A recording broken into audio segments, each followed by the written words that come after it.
Hello बच्चों, good morning. Welcome to my YouTube channel. इस class में हम बात करते हैं क्लास 12th फिजिक्स की। आज का जो हमारा टॉपिक होगा वो होगा रिफ्रैक्शन ऑफ लाइट, यानी प्रकाश का अपवर्तन। इसके पहले वाले क्लासेस में हम लोगों ने बात किया था रिफ्लेक्शन ऑफ लाइट के बारे में, मिरर के बारे में, इमेज फॉर्मेशन बाय मिरर के बारे में बात किया था। साथ ही साथ हम लोगों ने मिरर फार्मूला, लिनियर मैग्निफिकेशन, इन सभी बातों पर हम लोगों ने चर्चा किया था। इन्हीं सभी टॉपिक्स को हम लोगों ने पढ़ा था। आज की क्लास में हम पढ़ेंगे रिफ्रैक्शन ऑफ लाइट। और रिफ्लेक्शन में हम लोगों ने क्या देखा था कि लाइट जो है जिस मीडियम से आ रही थी सेम उसी मीडियम में रिटर्न जा रही थी। तो हम कह रहे थे कि ये प्रोसेस जो है ये रिफ्लेक्शन ऑफ लाइट होता है, यानी कि जिस मीडियम से आए उसी मीडियम में अगर रिटर्न जाए तो इस तरह के प्रोसेस को हम कहते हैं रिफ्लेक्शन ऑफ लाइट। दूसरी चीज क्या थी कि उसमें एक किसी ब्राइट सरफेस से जब कोलाइड कर रही थी, टकरा रही थी, तब वो रिटर्न हो रही थी। लेकिन रिफ्रैक्शन में ऐसा नहीं होता। रिफ्रैक्शन में सबसे बड़ी बात है कि रिफ्रैक्शन की प्रोसेस होने के लिए मिनिमम 2 मीडियम की रिक्वायरमेंट होगी। जब तक 2 मीडियम नहीं होगा तब तक रिफ्रैक्शन ऑफ लाइट होगा ही नहीं। यानी कि एक मीडियम में कभी रिफ्रैक्शन पॉसिबल नहीं है, एक मीडियम में कभी अपवर्तन पॉसिबल नहीं है। तो हम लोग बात करेंगे कि आखिर रिफ्रैक्शन ऑफ लाइट में होता क्या है ना। क्या होता है, जैसे हम लोगों ने लाइट की प्रॉपर्टी में पढ़ा था कि अगर हम टॉर्च जलाते हैं तो टॉर्च की लाइट जो होती है वो एकदम स्ट्रेट लाइन में जाती है। अगर खुले आसमान में, खुले जगह पे टॉर्च को जलाया जाए तो टॉर्च की लाइट जो होती है सीधा निकल जाती है, वो कहीं बेंट नहीं होती। रीजन ये होता है कि हमेशा आगे उसके क्या होता है, एयर होता है, बीच में कोई दूसरा मीडियम अवेलेबल नहीं होता। इस वजह से लाइट जो होती है वो सीधा का सीधा निकल जाती है।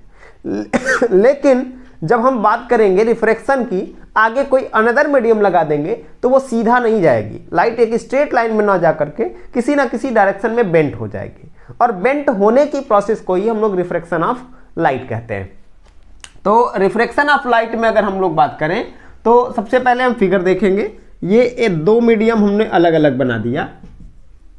ये ऊपर का मीडियम अलग और ये नीचे का मीडियम अलग। इसको हम मीडियम 1 कह ले रहे हैं और इसको हम मीडियम 2 कह ले रहे हैं। ठीक है, अब इसको हम क्या कहेंगे, मीडियम 2 कहेंगे और इसको हम मीडियम 1 कह लेंगे। ठीक है, अगर हम बात करें कि एक कोई लाइट रे है जो ऐसे आ रही है,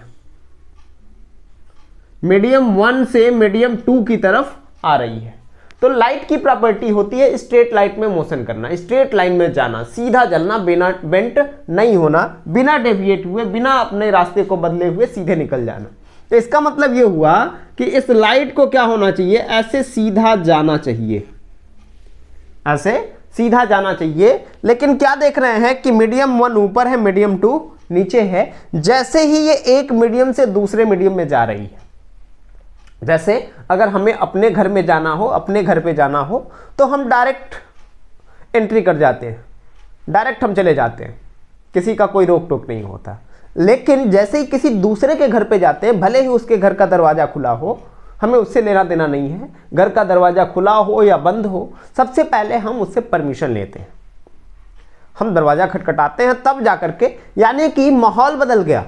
पहले अपना घर था, अब दूसरे का घर हो गया।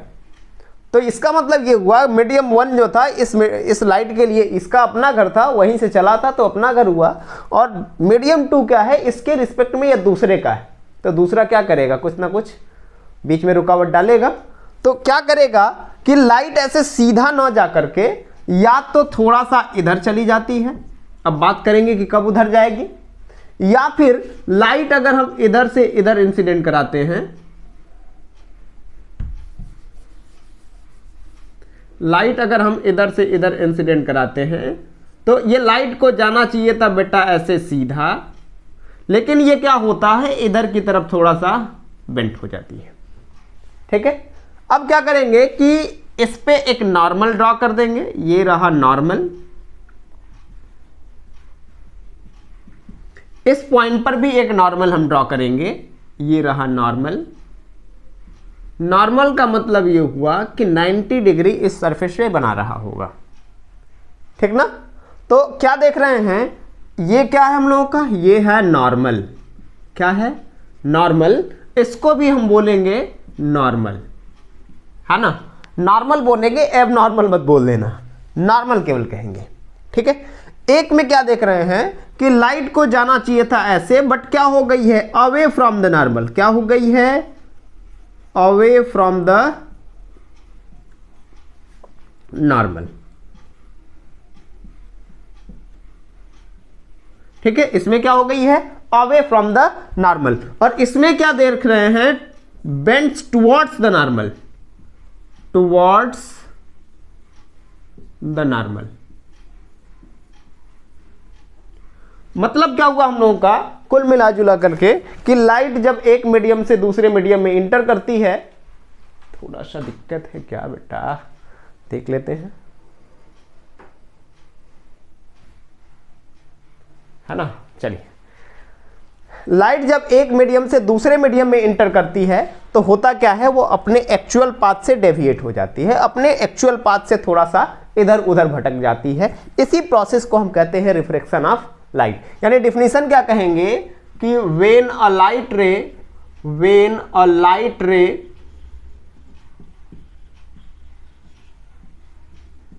enters from one medium to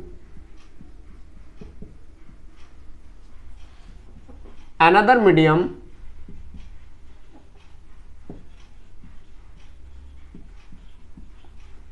it deviate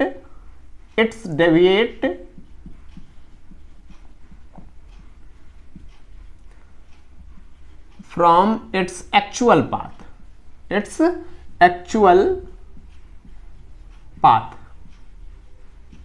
this phenomena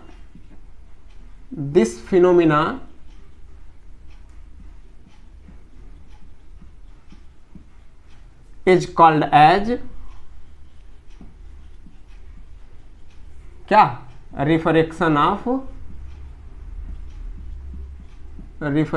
of light. यही हुआ ना, क्या हुआ है कि लाइट जब जो है एक मीडियम से किसी दूसरे मीडियम में इंटर की है तो वो अपने एक्चुअल पाथ से थोड़ा सा डेविएट हो गई है, अपने एक्चुअल पाथ से थोड़ा सा इधर उधर चली गई है। तो इसी प्रोसेस को हम कहते हैं रिफ्रैक्शन ऑफ लाइट। क्लियर है। चलिए देखते हैं आखिर कब ये अवे फ्रॉम द नॉर्मल जाएगी और कब बेंड टुवर्ड्स द नॉर्मल होगी। तो हम बात यहां कर रहे हैं कि दो तरह का मीडियम होगा हमारे पास। एक को हम कहते हैं डेंसर मीडियम, क्या कहते हैं, डेंसर मीडियम, और दूसरे को हम कहते हैं रेयरर मीडियम। क्या कहते हैं, रेयरर मीडियम कहते हैं और डेंसर मीडियम कहते हैं। दो तरह के हम लोग मीडियम की बात किए हैं यहां पर कि एक मीडियम फर्स्ट होगा, एक मीडियम सेकंड। मीडियम फर्स्ट आखिर होगा क्या, मीडियम सेकंड आखिर होगा क्या। सबसे बड़ी बात है कि डेंसर मीडियम किसको कहते हैं और रेयरर मीडियम किसको कहते हैं। तो डेंसर मीडियम की अगर बात किया जाए तो एक ऐसा मीडियम जिसमें लाइट की speed as compared to another medium कम होगी, जिसमें लाइट की स्पीड दूसरे मीडियम की अपेक्षा कम होगी, उस तरह के मीडियम को हम डेंसर मीडियम कहेंगे।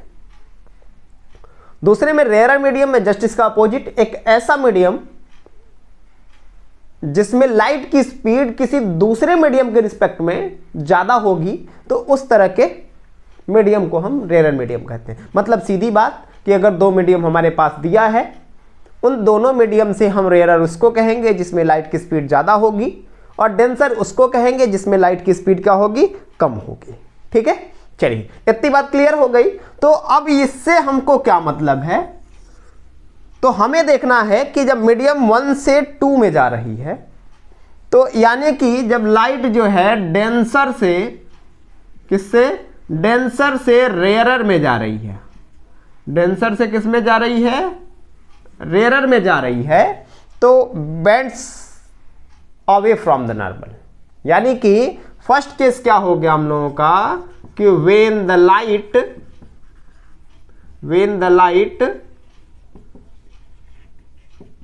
enters from denser medium to rarer medium. Denser medium to rarer medium. It bends away from the normal, है ना। जैसा कि फिगर 1 में देख रहे हैं हम लोग, फिगर 1 में हम लोग, ये क्या है, फिगर 1 है। फिगर 1 में ऐसा हम लोगों ने देखा है, ठीक है। सेकंड केस में क्या है कि when the light ray enters from rarer medium to denser medium, rarer medium to denser medium,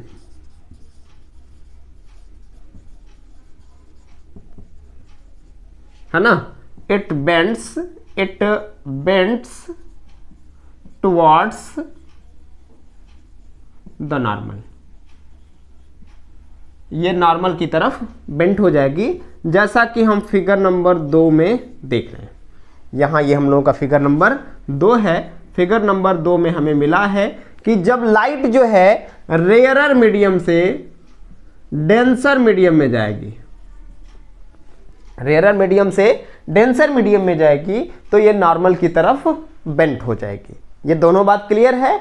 इसको हम शॉर्ट फॉर्म में ऐसे कह सकते हैं, हिंदी में अगर देखा जाए तो डेंसर मीडियम को हम सघन माध्यम कहते हैं।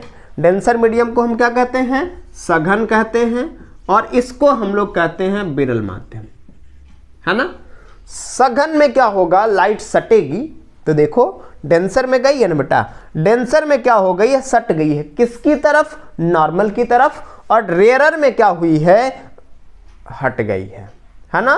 तो क्या कहेंगे कि जब लाइट सघन में जाएगी तो सटेगी, और जब विरल में जाएगी, देखो दिख नहीं रहा होगा, जब सघन में जाएगी तो सटेगी, और जब विरल में जाएगी तो क्या होगी, हटेगी, है ना। जैसे बी मतलब विरल, जैसे बिल्ली आ जाती है घर में तो कहते हैं बिल बिल बिल बिल, कहते हैं कि नहीं कहते हैं। तो इसका मतलब बी का मतलब क्या होता है, दूर भगाना। तो इसका मतलब यहां पर क्या हो गया कि जब लाइट विरल में जाएगी, रेयरर में जाएगी, तो दूर हटेगी, किससे, नॉर्मल से, और जब सघन में जाएगी तो क्या होगी, बेंड टुवर्ड्स द नॉर्मल जाएगी, नॉर्मल की तरफ झुकेगी, ठीक है, कोई प्रॉब्लम नहीं है।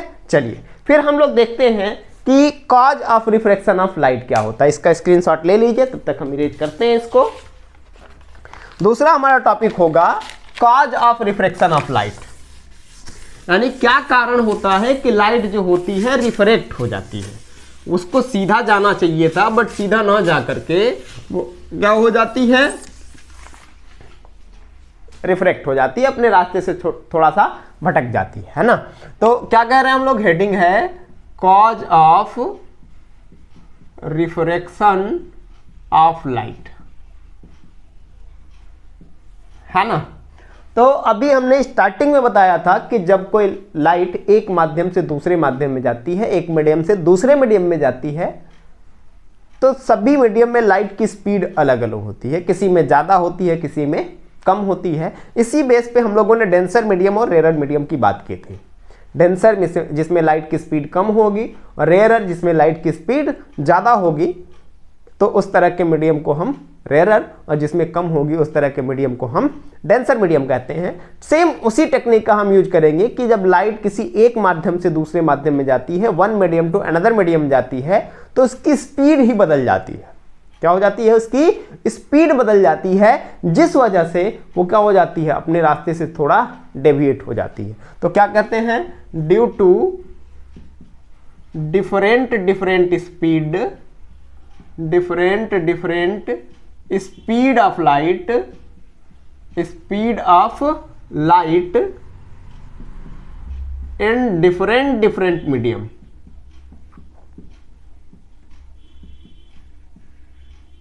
the light refracted या डेविएटेड लिख सकते हैं, refracted from its actual path, क्या हो जाती है, अपने एक्चुअल पाथ से थोड़ा सा डेविएट हो जाती है। क्लियर है बेटा, कोई प्रॉब्लम नहीं है। चलिए इसके बाद हम बात करते हैं कि laws of refraction of light क्या होता है। Laws of refraction of light क्या होता है ना। रिफ्रैक्शन ऑफ लाइट के लॉज क्या होते हैं, तो कहते हैं there are two basic laws of refraction of light. जैसा कि रिफ्लेक्शन में हम लोगों ने पढ़ा था कि रिफ्लेक्शन के भी दो बेसिक लॉज होते हैं, सेम उसी तरह से हम लोगों के रिफ्रैक्शन के भी दो बेसिक लॉज होते हैं। रिफ्रैक्शन में भी दो नियम होते हैं, दो नियम को हमको फॉलो करना होता है, तभी रिफ्रैक्शन के लॉज को हम लोग कहते हैं। ठीक ना, चलिए देखते हैं। यहां पर क्या है, यहां पर इस लाइट को हम क्या बोलेंगे, इंसिडेंट रे बोलेंगे, इंसिडेंट रे बोलेंगे। इसको हम क्या बोलेंगे, रिफ्रैक्टेड रे बोलेंगे। इसको भी हम इंसिडेंट बोलेंगे और इसको क्या हम बोलेंगे, रिफ्रैक्टेड बोलेंगे। ठीक है, कोई दिक्कत नहीं है, रिफ्रैक्टेड रे बोलेंगे। ऐसा हम लोगों ने पहले रिफ्लेक्शन में पढ़ा है कि एक को जो आ रही है उसको इंसिडेंट रे और जो रिटर्न जा रही थी उसको रिफ्लेक्टेड बोल रहे थे, लेकिन यहाँ तो रिफ्रैक्शन की प्रोसेस हुआ है, इस वजह से हम इसको क्या कहेंगे, रिफ्रैक्टेड रे कहेंगे। यहाँ के एंगल को हम एंगल ऑफ इंसिडेंट कहेंगे, यहाँ के एंगल को हम एंगल ऑफ रिफ्रैक्शन कहेंगे। सेम उसी तरह से यहाँ पर हम आई कहेंगे और यहाँ पर हम आर कहेंगे। ठीक है, कोई दिक्कत नहीं है। फर्स्ट लॉ हमारा क्या कहता है, incident ray, incident ray, refracted रे and normal, all are lie at the same point। कहां पर लाई करते हैं, सभी सेम पॉइंट पर लाई करते हैं, जिसको हम लोग क्या कहते हैं, इंसिडेंट पॉइंट कहते हैं।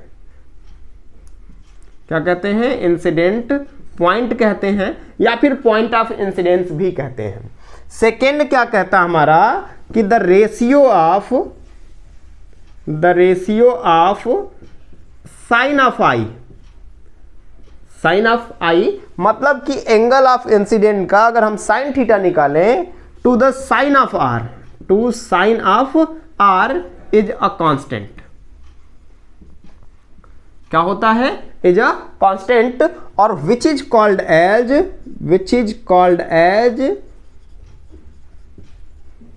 Refractive index of the media, जिसको हम क्या कहते हैं, refractive index of the media के नाम से जानते हैं। क्लियर है बेटा। चलिए फिर हम बात करते हैं कि आखिर क्या होता है, तो लिखते हैं sine of i upon sine of r equal to n, यही कांस्टेंट है, और इसी को क्या कहते हैं, रिफ्रैक्टिव इंडेक्स ऑफ मीडिया कहते हैं। इसी को हम चाहें तो n2 अपॉन n1 लिख सकते हैं। n2 को भी हम बात करेंगे होता क्या है। इसी को चाहे तो हम 2n1 लिख सकते हैं, इसी को हम चाहें तो n21 भी लिख सकते हैं, है ना। तो अब हम बात करेंगे कि यहाँ आखिर ये n1 n2 होता क्या है। n1 को हम कहते हैं refractive index of first medium, है ना, और n2 को क्या कहते हैं, refractive index of second medium. ठीक है, कोई दिक्कत नहीं है। और n को क्या कहते हैं, refractive index of first medium with respect to second medium. ठीक है, इसी फार्मूले को हम चाहें तो sine i upon sine r equal to n2 by n1 equal to हम v1 बाई v2 भी लिख सकते हैं, जहां v1 को हम कहते हैं speed of light in first medium, और v2 को हम कहते हैं speed of light in second medium. ठीक है बेटा, इसी लॉ को, ये जो लॉ है इसी को हम स्नेल्स लॉ के नाम से भी जानते हैं। कौन सा, स्नेल्स लॉ के नाम से भी जानते हैं, जो कि एग्जाम के एंगल से बहुत ही ज़्यादा इंपॉर्टेंट लॉ है। इस वजह से हम इसको थोड़ा सा फोकस करके पढ़ेंगे, लर्न कर लेंगे।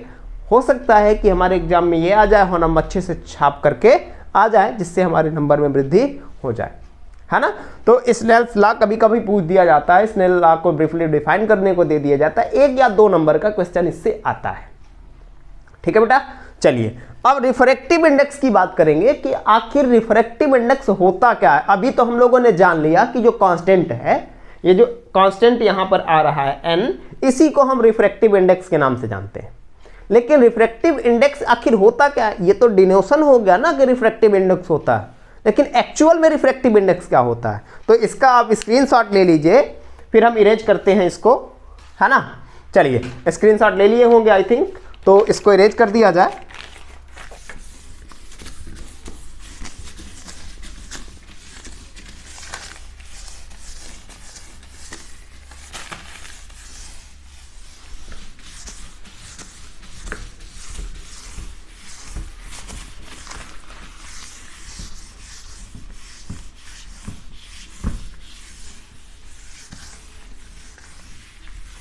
चलिए देखते हैं रिफ्रैक्टिव इंडेक्स आखिर होता क्या है।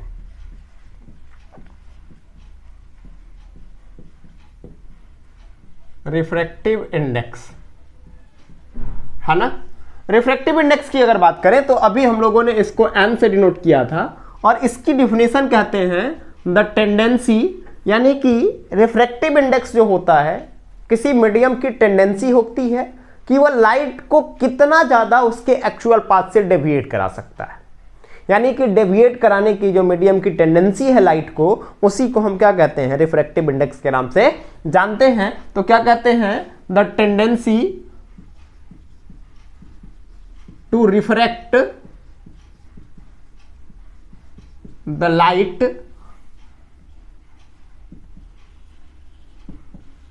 फ्रॉम इट्स एक्चुअल पाथ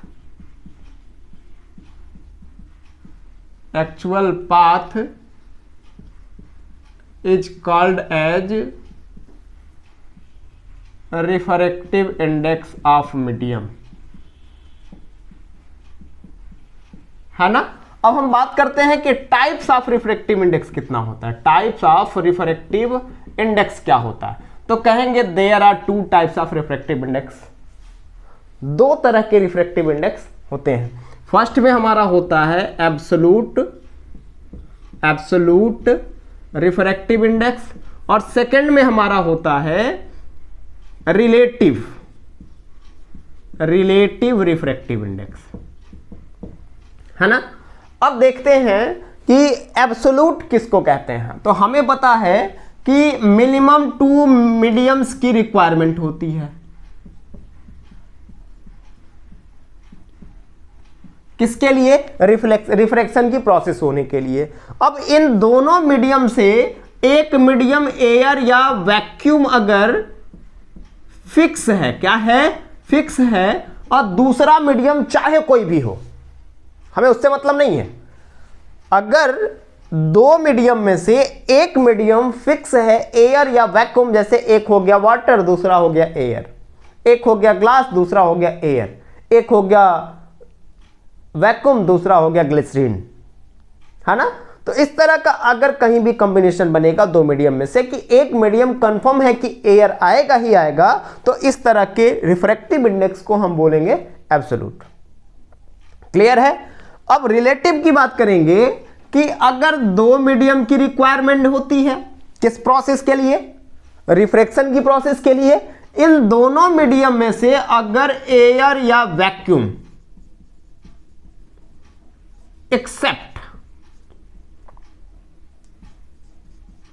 है ना, इन दोनों मीडियम के अलावा कोई भी मीडियम आ जाए, जैसे इसमें क्या था, एक हो गया था एयर और दूसरा हो गया था वाटर, एक हो गया था एयर, दूसरा हो गया था ग्लास, लेकिन इसमें क्या होगा, कभी भी एयर या वैक्यूम नहीं आएगा। एक्सेप्ट मतलब को छोड़ करके, एयर या वैक्यूम को छोड़ करके इसके अलावा कोई भी 2 मीडियम आते हैं, तो इस तरह के रिफ्रैक्टिव इंडेक्स के कॉम्बिनेशन को हम बोलेंगे रिलेटिव रिफ्रैक्टिव इंडेक्स। इसका मतलब कि इसमें क्या हो सकता है, वाटर हो सकता है और ग्लास हो जाएगा। इन दो मीडियम का कॉम्बिनेशन बना, इन दोनों मीडियम में से कोई भी मीडियम देख रहे हैं कि ना तो एयर है ना तो वैक्यूम है, तो इस तरह के कॉन्सेप्ट को, इस तरह के कॉम्बिनेशन को मीडियम के हम क्या बोलेंगे, refractive index of the media बोलेंगे, relative refractive index of the media बोलेंगे। क्लियर है? चलिए नेक्स्ट टॉपिक देखते हैं। नेक्स्ट टॉपिक हमारा है क्रिटिकल एंगल। नेक्स्ट टॉपिक क्या हम लोगों का, क्रिटिकल एंगल है, जो कि एग्जाम के एंगल से बहुत ही ज्यादा इंपॉर्टेंट टॉपिक है। इसको फोकस करके पढ़ेंगे, स्क्रीनशॉट भी लेके रखेंगे, है ना। चलिए तो देखते हैं, स्टार्ट करते हैं। आखिर क्रिटिकल एंगल क्या होता है? क्रिटिकल एंगल, है ना। इसको हम हिंदी में कहते हैं क्रांतिक कोण। क्या कहते हैं? क्रांतिक कोण बोलते हैं। ठीक है, चलिए अब हम क्रिटिकल एंगल की बात करें तो क्रिटिकल एंगल, क्रिटिकल का मतलब क्या होता है, condition, rare condition, rare case में ये एंगल हमको मिलेगा। हमेशा ये एंगल हमको नहीं मिलने वाला, किसी रेयर केस में ये हमको एंगल मिलेगा, अदरवाइज हर एक केस में ये हमको एंगल नहीं मिलने वाला है। यानी कि क्रिटिकल का मतलब हो गया रेयर कंडीशन, हमेशा ये एंगल हमको नहीं मिलेगा, तो उसी एंगल को हम कहेंगे क्रिटिकल एंगल। दूसरी चीज है कि क्रिटिकल एंगल का केस तभी आएगा जब लाइट डेंसर मीडियम से denser medium to rarer medium जाएगी, है ना। यह भी फिक्स हो गया कि लाइट जो है डेंसर से रेयरर में जाना चाहिए, तभी ये कंडीशन आएगा, अदरवाइज ये कंडीशन नहीं आएगा, है ना। तो क्या कहते हैं कि the angle of incident in denser medium of incident, the angle of incident in denser medium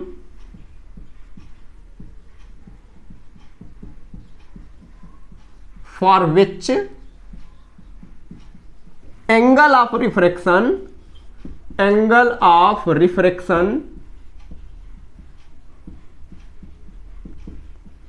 is 90 degree. यानी कि हम क्या कर रहे हैं, R की वैल्यू बात कर रहे हैं 90 डिग्री। एंगल ऑफ रिफ्रैक्शन को किससे डिनोट करते हैं, R से डिनोट करते हैं। R की वैल्यू कितना हो जाए, 90 डिग्री हो जाए, then the angle of incident, then the angle of incident is called as critical angle। ठीक है बेटा, कोई दिक्कत नहीं है। फिगर देखते हैं, ये हम लोगों ने बना दिया दो मीडियम को, एक ऊपर मीडियम दूसरा नीचे। मीडियम फर्स्ट को हम कह रहे हैं कि ये है डेंसर मीडियम और ये है नीचे वाला रेयरर मीडियम, है ना। इधर भी हम लिख सकते थे, कोई दिक्कत नहीं है। एक हो गया डेंसर मीडियम, दूसरा हो गया हमारा रेयरर मीडियम। बीच में हम क्या करते हैं, नॉर्मल ड्रॉ कर देते हैं, है ना। एक लाइट हम इसके इस पॉइंट पर इंसिडेंट करते हैं, इसके इस पॉइंट पर हमने इंसिडेंट करना है। इसको क्या होना चाहिए, अगर दो मीडियम नहीं होते, सिंगल मीडियम होता, तो ये लाइट क्या होनी चाहिए थे, ऐसे सीधा निकलना चाहिए था। लेकिन होता क्या है कि एक फिक्स एंगल पर, किसी एक क्रिटिकल रेयर एंगल पर ये क्या हो जाती है, ये ऐसे चली जाती है। तो नॉर्मल से कितना डिग्री एंगल बना रही है, 90 डिग्री बना रही है। तो इस कंडीशन में यहां का जो एंगल आई होगा, इसी को हम कहेंगे क्रिटिकल एंगल सी। क्या कहेंगे, और क्रिटिकल एंगल को हम सी से डिनोट करते हैं। क्या कहा हमने कि इसी एंगल ऑफ इंसिडेंट को हम कहेंगे क्रिटिकल एंगल, तभी उस एंगल को क्रिटिकल एंगल कहेंगे जब यहां की वैल्यू कितना हो, यहां का एंगल कितना हो, 90 डिग्री हो। तो इस कंडीशन को हम क्रिटिकल एंगल बोल सकते हैं, बोलेंगे। ठीक है, यानी कि जब कोई लाइट रे डेंसर मीडियम से रेयर मीडियम में जाती है और अगर एंगल ऑफ रिफ्रैक्शन 90 डिग्री हो जाता है, तो उस कंडीशन में जो एंगल ऑफ इंसिडेंट बना हुआ है, उसी एंगल को, यानी एंगल ऑफ इंसिडेंट को, ये हम क्या कहते हैं, क्रिटिकल एंगल के नाम से जानते हैं। क्लियर है? चलिए तो नेक्स्ट टॉपिक देखते हैं। नेक्स्ट टॉपिक हमारा होता है, ये देखो, ये बहुत ही ज़्यादा इंपॉर्टेंट है, VVI है, वेरी वेरी इंपॉर्टेंट है। हर एक साल एग्जाम में नियर अबाउट 1 मार्क्स का ये क्वेश्चन आता है, चाहे 10th क्लास हो या 12th क्लास हो, है ना। तो इसलिए इसको फोकस करके पढ़ेंगे, स्क्रीनशॉट लेकर के रखेंगे, बार बार पढ़ेंगे। हो सकता है कि आपका लक सही हो तो आपके एग्जाम में आ जाए और आप छाप करके आ जाएं और 1 नंबर आराम से पा जाएं, है ना। चलिए तो नेक्स्ट टॉपिक हमारा जो होगा वो होगा total internal reflection. Total internal reflection, है ना, जिसको TIR शॉर्ट फॉर्म में कहते हैं। क्या कहते हैं? शॉर्ट फॉर्म में हम लोग TIR कहते हैं, जिसको हम लोग क्या लिखेंगे? टोटल इंटरनल रिफ्लेक्शन, है ना। टोटल इंटरनल रिफ्लेक्शन, जिसको हम हिंदी में कहते हैं पूर्ण आंतरिक परावर्तन। ठीक है बेटा, जिसको शॉर्ट फॉर्म में हम क्या कहते हैं? TIR कहते हैं, है ना। T मतलब टोटल, I मतलब इंटरनल और R मतलब रिफ्लेक्शन, है ना। अब समझते हैं कि इसमें भी 2 मीडियम को लेंगे, लेकिन हम लोगों ने पढ़ा बेटा कि रिफ्लेक्शन के लिए 1 मीडियम की रिक्वायरमेंट होती है और रिफ्रैक्शन के लिए 2 मीडियम की रिक्वायरमेंट होती है। लेकिन हम लोगों ने हेडिंग लिखा है रिफ्लेक्शन और लेके चलेंगे 2 मीडियम। 2 मीडियम जब लेंगे तो कहना चाहिए हमें रिफ्रैक्शन, बट कह रहे हैं रिफ्लेक्शन। बात देखेंगे कि आखिर कब ये होता है। तो ये भी कंडीशन तभी आएगा जब लाइट डेंसर से किस में जाएगी? रेयरर में जाएगी। डेंसर से कहां जाएगी? रेयरर में जाएगी। अब देखते हैं, हम लोगों ने क्या देखा था? अभी 2 मीडियम बनाया था, ऊपर डेंसर और नीचे रेयरर। ये हो गया हम लोगों का ऊपर वाला, ये एक फिगर हो गया, ये दूसरा फिगर देख रहे हैं। ठीक है, इसमें क्या था? लाइट को जब हम लोगों ने यहां से इंसिडेंट कराया था, यहां से, है ना, यहां से इंसिडेंट करा दिया हम लोगों ने, तो ये सीधा जाना चाहिए था, बट ये होता क्या है? ये 90 डिग्री पर चला जाता है। कितने डिग्री पर? 90 डिग्री पर। तो यहां हम लोगों ने कहा था कि क्रिटिकल एंगल होगा, यानी कि यहां पर I इक्वल टू क्या होगा? C होगा। और इस एंगल को हम लोगों ने क्रिटिकल एंगल के नाम से अभी पढ़ा था। अब क्या होगा? अगर हम क्या करते हैं, लाइट को यहां से ना इंसिडेंट करा के यहां से इंसिडेंट, थोड़े से और ज्यादा एंगल पे, क्रिटिकल एंगल से भी ज्यादा एंगल पे हम क्या कर देते हैं? लाइट को इंसिडेंट करा देते हैं। तो अब क्या होगा? लाइट यहां ना जा करके क्या हो जाएगा? इधर चली जाएगी, यानी जिस मीडियम में से आई थी उसी मीडियम में चली गई। तो इसी प्रोसेस को हम कहते हैं टोटल इंटरनल रिफ्लेक्शन। एक्चुअल में क्या देखा गया? हुआ है यहां रिफ्रैक्शन ही है, लेकिन एक लिमिट से ज्यादा हो गया है, अपने ही मीडियम में ना जाकर के, सॉरी अनदर मीडियम में ना जाकर के उसी मीडियम में रिटर्न चली जा रही है। इसी वजह से हम इसका नाम देंगे टोटल इंटरनल रिफ्लेक्शन। यानी कि यहां पर फिर से उसका फिगर देख लिया जाए। ये हम लोगों ने एक लाइट इंसिडेंट करा दिया, इसको क्या होना चाहिए था? ऐसे जाना चाहिए था सीधा, लेकिन ये क्या चली जाती है? रिटर्न उसी मीडियम में। तो इसको हम कहते हैं इंसिडेंट और इसको कहते हैं रिफ्लेक्टेड, है ना। कोई दिक्कत नहीं है बेटा। चलिए, तो यहां पर क्या होगा? ये हमारा होगा R और ये क्या होगा? हमारा I जो होगा ग्रेटर देन C। यानी कि ये कंडीशन कब आएगा? जब I की वैल्यू, एंगल ऑफ इंसिडेंट की वैल्यू क्रिटिकल एंगल से ज्यादा होगी, तभी होगा। ये हो गया डेंसर मीडियम, ये हो गया रेयरर मीडियम। ठीक है बेटा। चलिए फिर बात हम लोग करते हैं कि आखिर इसमें और क्या क्या चीजें हो सकती हैं। तो इसके डिफिनीशन की बात कर लेते हैं। क्या होगा इसका डिफिनीशन? कि if the light incident in denser medium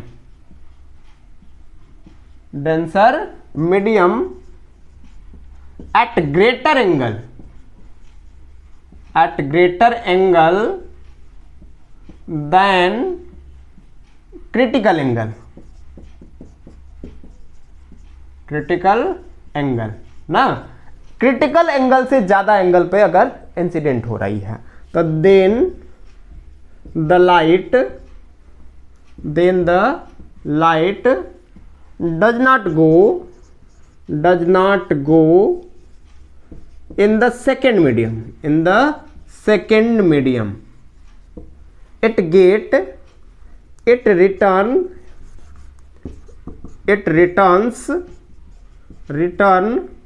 in the same medium. This phenomena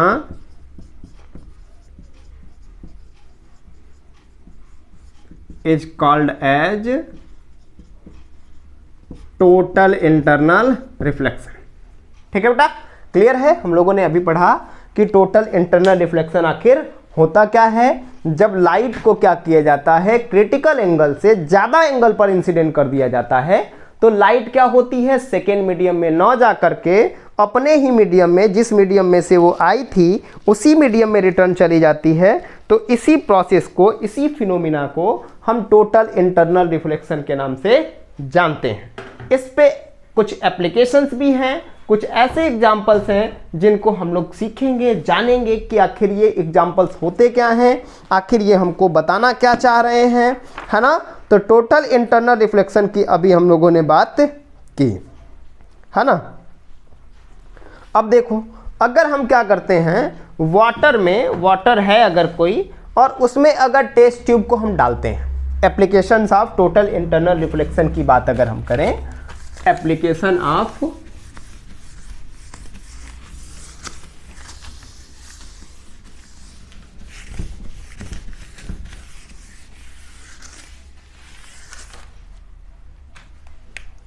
क्या हेडिंग है, एप्लीकेशन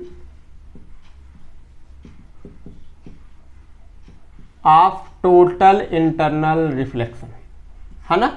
तो टोटल इंटरनल रिफ्लेक्शन का जो एग्जांपल होता है, एप्लीकेशन होता है, पहला एग्जांपल ये है कि जब भी हम किसी टेस्ट ट्यूब को, अगर किसी बॉटल में पानी भरा हो, किसी शीशे की किसी में पानी भरा हो और उसमें एक टेस्ट ट्यूब को ऐसे रखते हैं और बाहर से देखते हैं, तो टेस्ट ट्यूब जो होती है वो साइन करती हुई समझ में आती है। टेस्ट ट्यूब जो हमें दिखाई देता है वो चमकता हुआ दिखाई देता है। तो इस किसके कारण होता है, तो टोटल इंटरनल रिफ्लेक्शन के कारण ही हो पाता है। ऐसा इसलिए है क्योंकि जब हम क्या करते हैं, इस कंटेनर में पानी भर करके और इसमें कोई टेस्ट ट्यूब ऐसे डाल दिया हम लोगों ने, ये क्या है, ये टेस्ट ट्यूब है, और जब इसको बाहर से देखते हैं तो हमें ये चमकती हुई दिखाई देती है, साइन करता हुआ दिखाई देता है। आखिर क्यों होता है, यहां से लाइट आया, पहले एयर से किस में गया बेटा, एयर से किस में गया, पहले वाटर में गया, फिर वाटर से ग्लास में गया, फिर ग्लास से टेस्ट ट्यूब में, हो सकता है कुछ भरे हो सकता है कुछ ना भरे हो, खाली हो, तो एयर होगा या फिर दूसरा लिक्विड उससे होगा, फिर ये ग्लास में गया, ग्लास से फिर वाटर में गया, वाटर से फिर एयर में आया, तो हमें लास्ट क्या मिला, ये मिला, क्या है ये, डेंसर है, और यहां क्या है, रेयरर है। और अभी हम लोगों ने TIR के लिए पढ़ा था कि जब लाइट डेंसर से रेयरर जाएगी तभी टोटल इंटरनल रिफ्लेक्शन की प्रोसेस होगी। तो जब यहां से ये लाइट निकलती है यहां पर, तो TIR हो जाता है, टोटल इंटरनल रिफ्लेक्शन हो जाता है, जिसके कारण हमें ये टेस्ट ट्यूब जो है वो साइन करती हुई दिखाई देती है। दूसरा हमारा एप्लीकेशन है, फर्स्ट एप्लीकेशन में हमने बताया कि टेस्ट ट्यूब जो है साइन करती हुई दिखाई देती है जब उसको किसी लिक्विड में इमर्स कराते हैं, डुबाते हैं। सेकेंड हमारा एप्लीकेशन है कि cracking of glass are sign. जैसे ऑटो या किसी गाड़ी पे देखे होंगे आप लोग, कोई पर्सन उस पे पत्थर मार करके उनके शीशे को चटका दिया होता है, तोड़ दिया होता है, लेकिन पूरी तरह से वो टूटा नहीं होता, दिखता है कि जिधर जिधर से स्क्रैच आया हुआ है, जिधर जिधर से क्रैकिंग आई हुई है, उधर उधर हमें अलग ही फीलिंग हो रहा, अलग ही हमको साइनिंग क्रिएट हो रही है। ऐसा इसलिए होता है कि वहां पर भी टोटल इंटरनल रिफ्लेक्शन की प्रोसेस होने लगती है। जिसके कारण जो लाइट होता है जो हमको दिखाई देता है वो शाइन करता हुआ दिखाई देता है। जैसे डायमंड में देखा जाए, डायमंड का कलर, डायमंड की शाइनिंग देखी जाए तो डायमंड की शाइनिंग में भी टोटल इंटरनल रिफ्लेक्शन का ही केस आता है। टोटल इंटरनल रिफ्लेक्शन के कारण ही क्या होता है, वो हमें शाइन करते हुए दिखता है। जैसे मिराज की बात हो जाए, मिराज की बात है ना, मिराज जिसको हिंदी में हम कहते हैं मिराज इन डेजर्ट, है ना, यानी रेगिस्तान में मरीचिका। होता क्या है कि रेगिस्तान में गर्मी सबसे ज़्यादा पड़ती है। दूसरी चीज़ है कि वहाँ रेत ही रेत है, हर जगह बालू ही बालू फैला हुआ, सैंड फैला हुआ है। और सैंड जब हिट होता है तो हमें शाइनिंग करता हुआ दिखाई देता है, और शाइनिंग करता हुआ दिखाई देता तो उसमें अगर कहीं बीच में प्लांट्स वगैरह है, ज़्यादातर कैक्टस का प्लांट मिलेगा, तो कैक्टस प्लांट जो होता है उसका उल्टा जो होता है इन्वर्टेड इमेज जो होता है वो बालू पे बन जाता है। इसी प्रोसेस को हम कहते हैं, ये किसके कारण होता है, तो टोटल इंटरनल रिफ्लेक्शन के कारण होता है। दूसरा भी होता है, एक ऑप्टिकल फाइबर भी होता है ना, ऑप्टिकल फाइबर भी इसी का एप्लीकेशन है ना। तो आज की क्लास में बस इतना ही। नेक्स्ट क्लास में हम बात करेंगे मिरर और रिफ्रैक्शन से रिलेटेड न्यूमेरिकल्स के बारे में, क्योंकि नेक्स्ट क्लास में हम लोग पढ़ेंगे। मिलते हैं नेक्स्ट क्लास में। धन्यवाद।